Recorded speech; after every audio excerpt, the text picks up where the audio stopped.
So we are here now. I'm just going to wait for any other potential people to join the Zoom call just before we start. So we'll give it a minute just in case people want to join. Any other people want to join?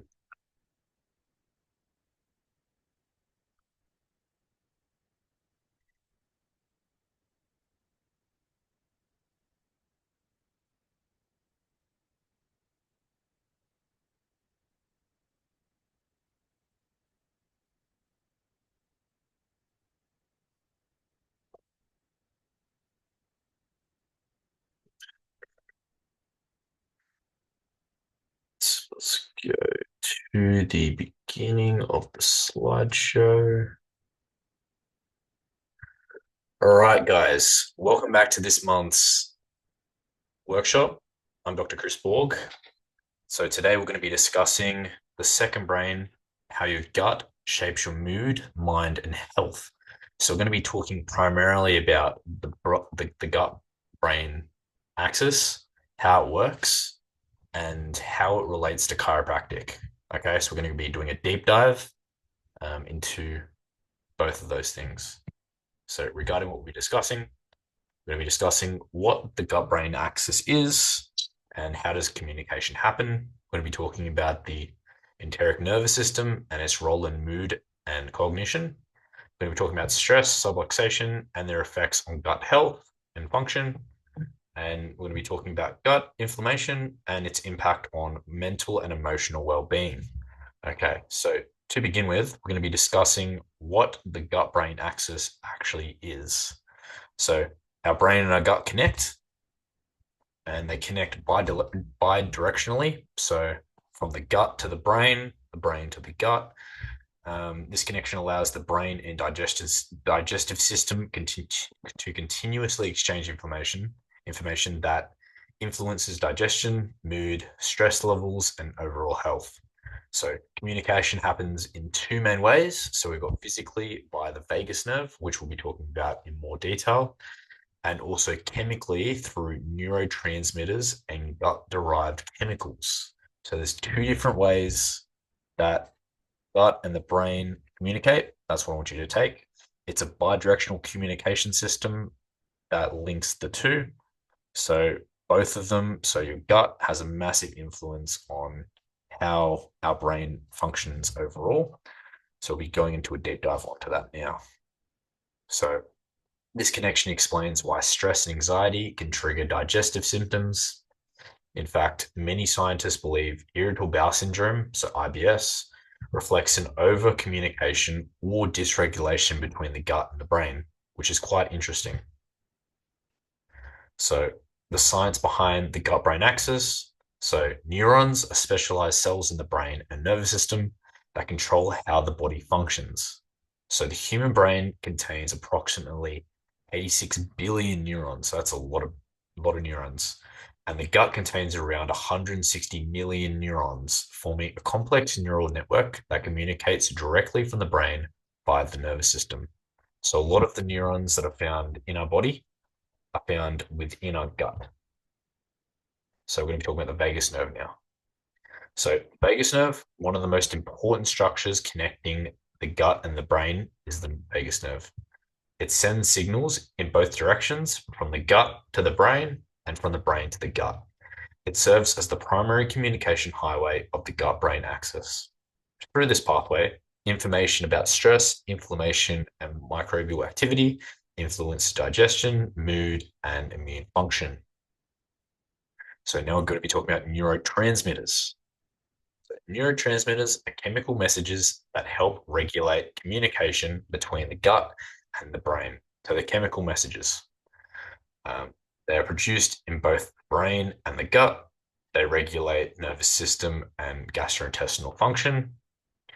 The enterochromatin cells of the small intestines produce the highest concentration of serotonin in the body. So a large percentage of our serotonin is actually produced in our gut. And we know that serotonin is our happy hormone. So if we're consuming things that are dysregulating our gut and affecting that gut brain axis, then we know there are going to be consequences which come with that as well. So serotonin plays an important role in bowel function, nausea and appetite, mood regulation, learning and memory, and sleep. So there's a large role that serotonin actually plays in how our body digests food, in terms of our stress levels, in terms of our mood and our cognitive regulation. So again, if we're eating things which are disturbing our gut microbiome and how our gut is functioning, then we know as a result there will be issues with how we regulate ourselves, so self-regulation, and as a whole in terms of our functionality as well. So neurotransmitters, so gut microbes also produce gamma amino butyric acid, so GABA. So that's a neurotransmitter involved in calming the nervous system and regulating fear and anxiety. So again, we know that neurotransmitters are chemical messengers which send messages to different areas. So in terms of GABA, which is produced within the gut, it's involved in calming the nervous system and regulating that fear and anxiety. So it has a big mood effect on our nervous system. So gut and microbes. So gut microbes. So the microbiome. So the gut microbiome consists of trillions of bacteria, viruses, fungi, and other microorganisms living primarily in the large intestines. So these microbes help break down food, produce essential vitamins, train the nervous system, protect against harmful pathogens, influence metabolism and brain health. Their balance is influenced by diet, age, environment, and genetics. Gut microbes also produce short-term fatty acids such as butyrate, propionate, and acetate. So short-chain fatty acids are produced when microbes digest dietary fiber and affect brain function in several ways, including appetite regulation. So butyrate in particular supports the integrity of the blood-brain barrier, plays an important role in neuroprotection and inflammation control. So gut microbes also metabolize bile acid and amino acids, producing additional compounds that influence brain activity. So again, massive input that it has on our cognitive function. And while bile acids are traditionally involved in fat absorption, they also play a role or emerging roles in brain signaling as well. Okay, so the enteric nervous system. So the enteric nervous system and its role in mood and cognition. So the enteric nervous system, the ENS, is a vast network of neurons lining the gastrointestinal tract. So it is often referred to as the second brain, and that's because it operates independently of the brain. It communicates directly with the central nervous system. It produces neurotransmitters that influence mood and cognition. So through its interaction with the gut-brain axis, the ENS influences stress and anxiety, depression, decision-making, and emotional regulation. So there's a massive influence that the ENS has on, again, stress, anxiety, depression, decision-making, emotional regulation. It's called the second brain as it communicates independently of the brain, and it connects directly to the central nervous system. So how does the ENS influence mood and brain function? So neurotransmitter production. So the ENS produces a large proportion of the body's neurotransmitters, including serotonin, which plays a critical role in mood regulation. Then we have the vagus nerve communication. So the vagus nerve provides a direct neural pathway between the gut and the brain. Signals relate to fullness, discomfort, inflammation, and microbial byproducts, which influences emotional states and perception as well. So the ENS influences mood and brain function. So continuing on from there. So we've got gut microbiome influence.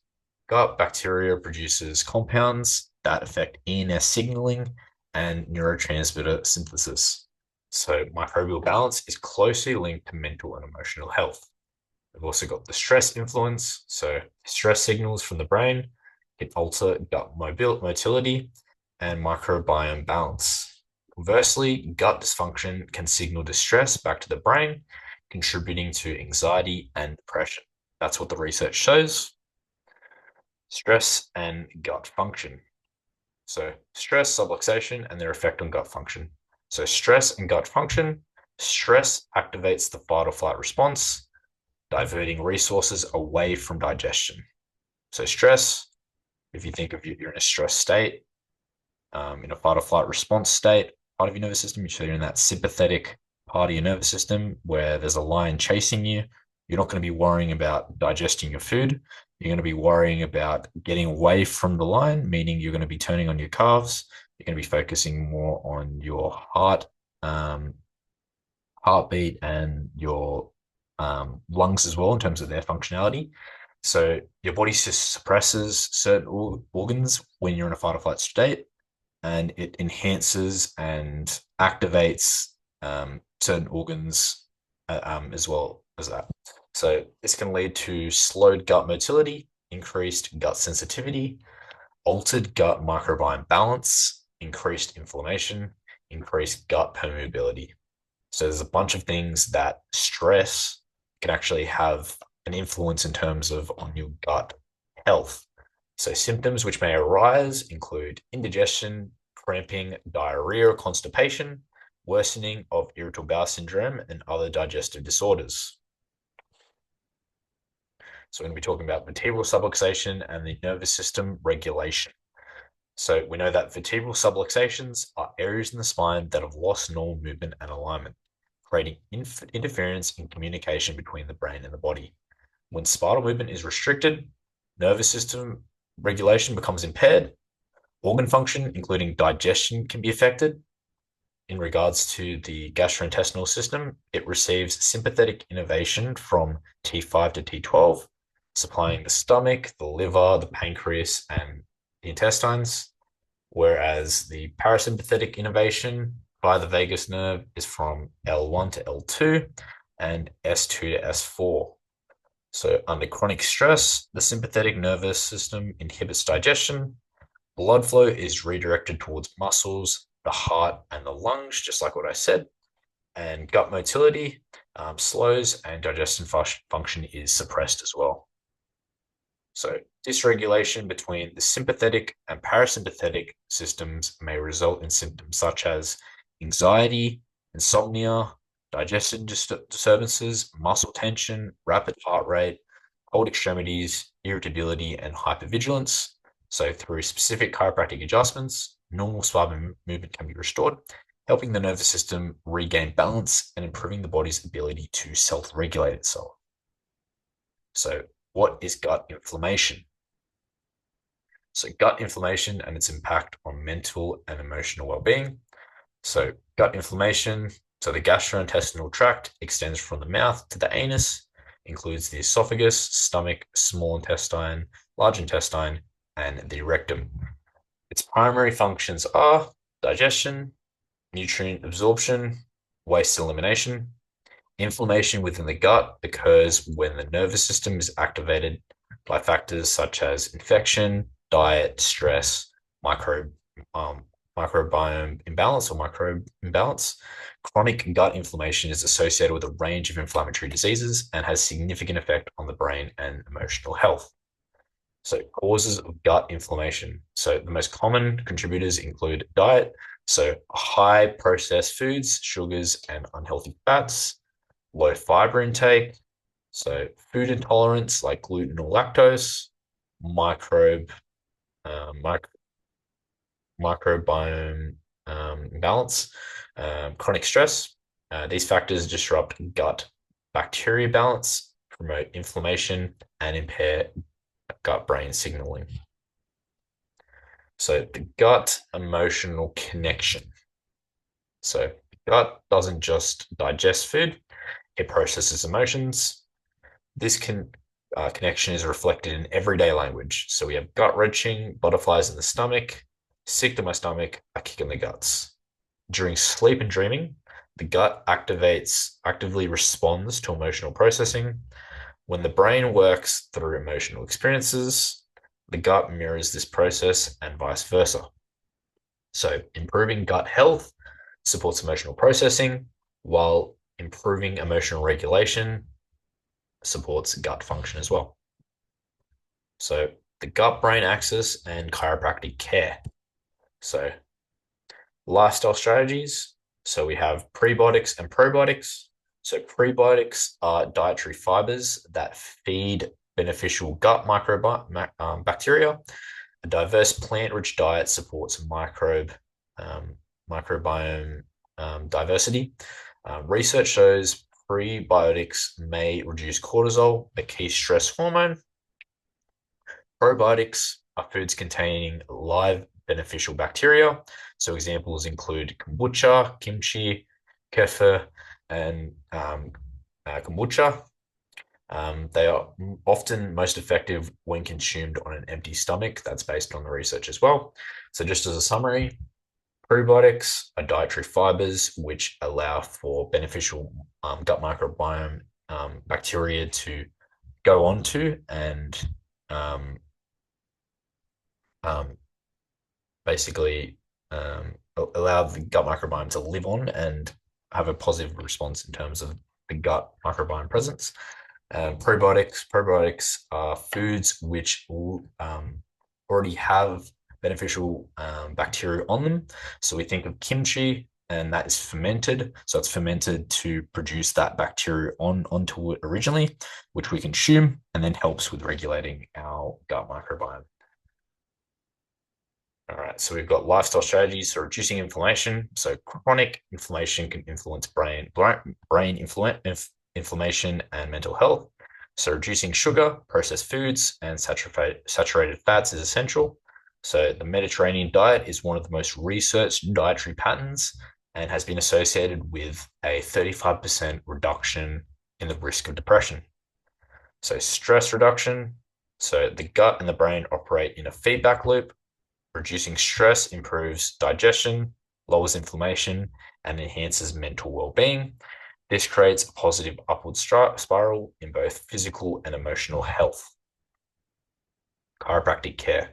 So chiropractic adjustments stimulate the parasympathetic nervous system, promote rest, relaxation, and recovery, support improved digestion, sleep, and we missed out on the last word there.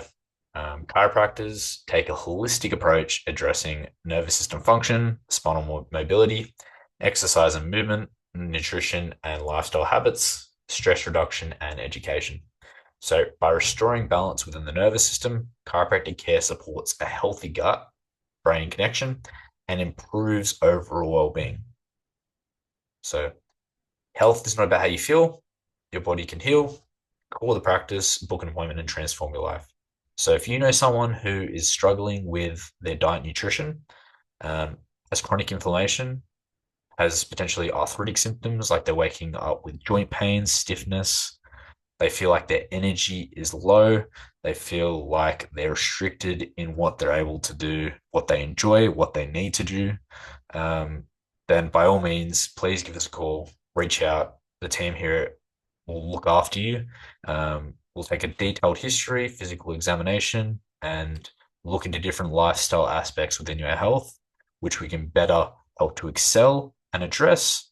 Obviously, every person is different. Every person is unique. Their systems are unique. So tailoring that care specifically to the person is what needs to be done in order to provide the best level of care, best level of results as well. So by all means, please reach out. Join us on our social media at Provolution Health for regular updates on upcoming workshops, educational content, and our community as well. And that is everything there. So that is everything from today's presentation. If I'm going to go now to the chat to see if anyone has any questions for me. We'll give it a moment just to see if anyone wants to ask any questions.